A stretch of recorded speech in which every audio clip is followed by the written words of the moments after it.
Navatat, Municipality of Basista, Province of Pangasinan. Ang Navatat ay isang barangay sa munisipalidad ng Basista, sa lalawigan ng Pangasinan.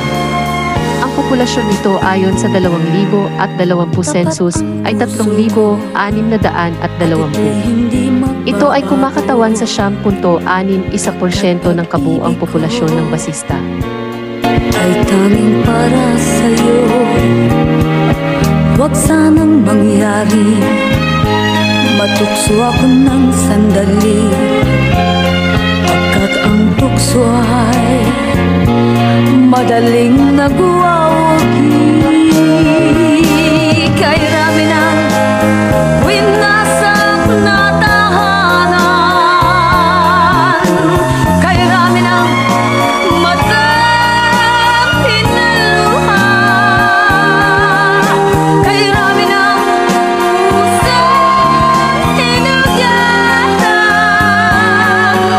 O tukso, layuan mo ako. Di kayang sabihin na ako'y di madadaramdam,